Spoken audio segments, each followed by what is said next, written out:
Apa jadinya kalau Indonesia yang kita kenal pelan-pelan berubah menjadi tempat yang tak lagi aman untuk berpikir, berbeda, atau bahkan bertanya?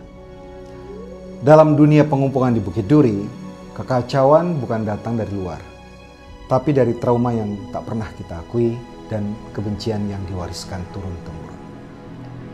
Video ini adalah simulasi distopia, tapi bisa saja ini bukan fiksi, tapi peringatan.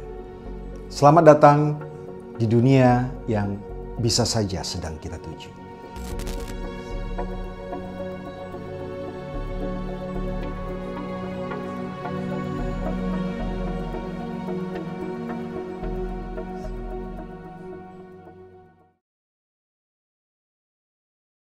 Tanggal 15 Maret lalu, saya diundang Joko Anwar buat early screening film Pengepungan di Bukit Duri.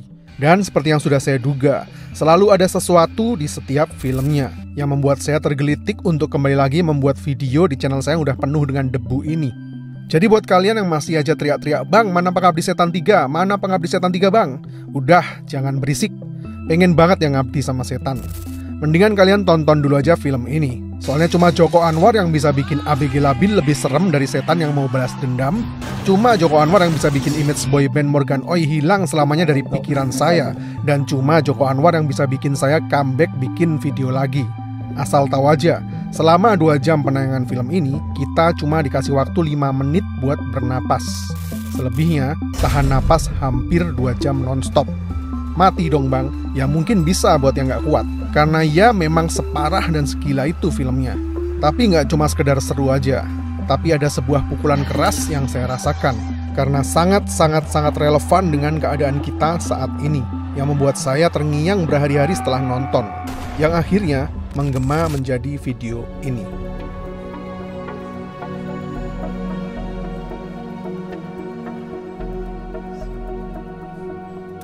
Setelah nonton film ini, jujur rasanya kayak nonton berita-berita yang ada di TV hari ini. Cuma bedanya, ini lebih jujur. Pengepungan di Bukit Duri bukan cuma cerita soal sekolah, bukan sekedar guru dan murid, tapi ini adalah potret kecil tentang negeri besar yang mulai retak dari dalam. Tahun 2027 yang digambarkan Joko Anwar di film ini hanya sekedar angka, karena distopia yang sebenarnya sudah kita rasakan hari ini.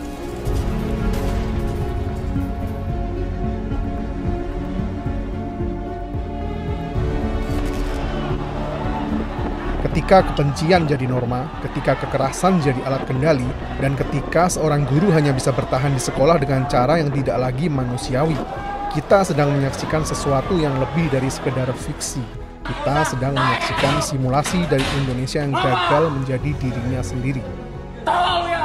Video ini bukan resensi, tapi sebuah refleksi.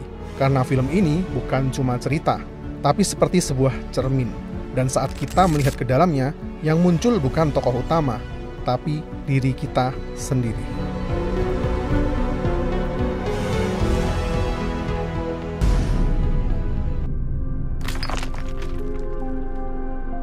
Di film ini kita melihat sekolah yang jadi ladang kekerasan. Guru bukan pembimbing, murid bukan pelajar. Semua orang hanya berusaha bertahan hidup. Tapi, bukankah hari ini juga sama? Kita punya sekolah, tapi apa yang diajarkan? Sebuah toleransi atau ketakutan. Kita punya hukum, tapi siapa yang dilindungi? Minoritas atau mayoritas yang bersuara paling keras? Pengepungan itu nggak butuh sebuah tembok.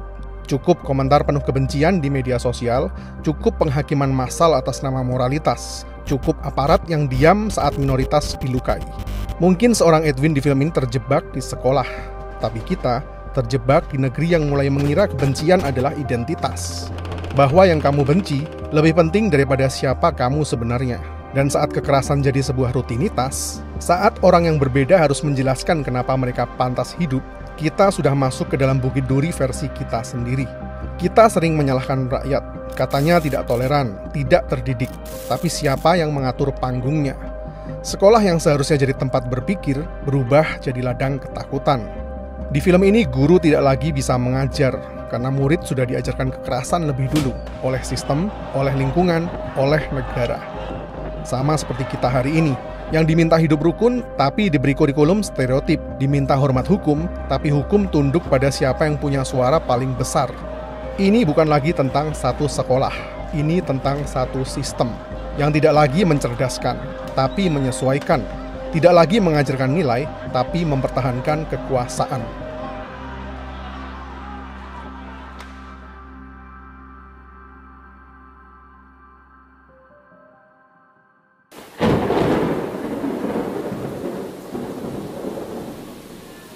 Edwin hanya ingin menemukan keponakannya, tapi di tengah jalan, dia menemukan sesuatu yang lebih menakutkan, bahwa sistem ini bukan sekedar kejam, tapi sudah kehilangan rasa. Dan tahukah kamu yang lebih berbahaya dari sebuah senjata? Dulu saya pikir distopia itu soal robot dan pengawasan. Distopia tidak datang dengan peluru atau ledakan, tapi datang dengan wajah ramah dan janji pembangunan. Kita pikir selama nggak ada perang, semuanya baik-baik saja. Tapi coba lihat sekeliling. Apakah ini yang kamu sebut kebebasan? Di Indonesia pengepungan bukan hanya terjadi lewat tentara, tapi lewat peraturan, birokrasi, dan sistem yang nggak bisa dilawan. Rumah digusur, hidup dibungkam. Tapi berita tetap bilang ini demi masa depan. Distopia bukan kehancuran total, justru sebaliknya, rapi, steril, dan penuh simbolisme. Kamera memantau tapi cuma rakyat kecil yang diawasi.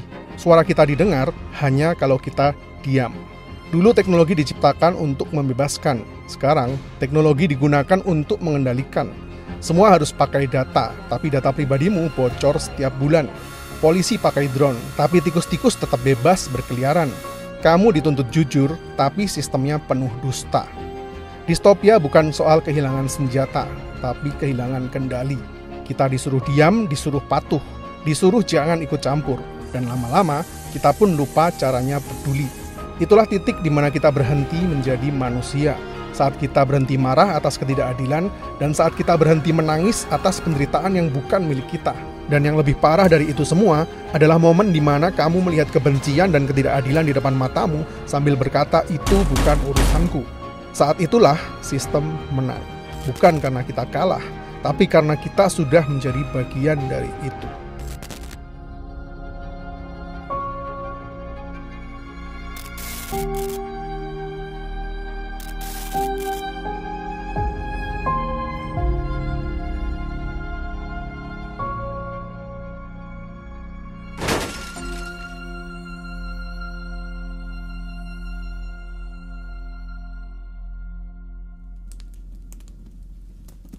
Saat ini banyak dari kita sudah mulai berhenti menjadi manusia. Bukan berarti kamu mati, tapi karena kamu berhenti bermimpi. Kamu tetap kerja, tetap makan, tetap update status. Tapi kamu sudah nggak lagi bertanya kenapa hidup rasanya seperti ini. Ketika kamu tahu ada yang salah, tapi kamu diam. Ketika kamu lihat ada yang tertindas, tapi kamu scroll ke bawah. Saat itulah kamu mulai berhenti menjadi manusia. Karena kamu hanyalah bagian dari sistem. Manusia harusnya bisa marah dan bisa bilang tidak. Tapi kalau semuanya harus sesuai standar, sesuai aturan, sesuai narasi, mungkin kita masih hidup. Tapi kita sudah berhenti menjadi manusia. Karena kita bukan statistik, kita bukan sistem, kita manusia. Dan seorang manusia bersuara.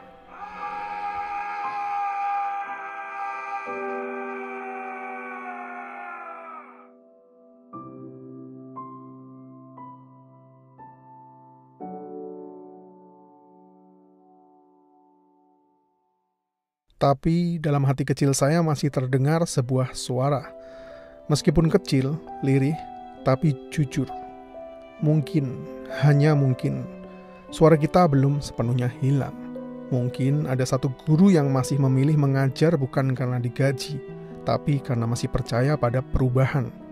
Mungkin masih ada satu anak muda yang menolak membenci hanya karena disuruh. Mungkin ada satu petani yang tetap menanam meski tahu harga panennya ditentukan orang lain. Mungkin ada satu buruh pabrik yang gak pernah absen meskipun tubuhnya lelah dan haknya belum terpenuhi, karena dia percaya tanggung jawab gak menunggu keadilan. Mungkin ada satu pedagang yang masih memberi meski hari itu belum ada untung, karena rezeki gak selalu soal angka. Mungkin ada satu ojek online yang masih tetap tersenyum dan mengucapkan terima kasih meskipun gak diberi tips, karena tahu sopan santun itu nggak dilahirkan oleh sistem. Mungkin ada satu pejabat kecil yang masih memilih melayani bukan memerintah, yang masih mau mengangkat telepon dari warga di tengah malam.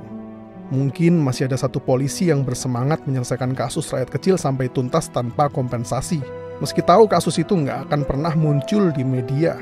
Mungkin masih ada satu politisi yang masih berani menolak amplop, meski tahu karirnya bisa selesai besok pagi.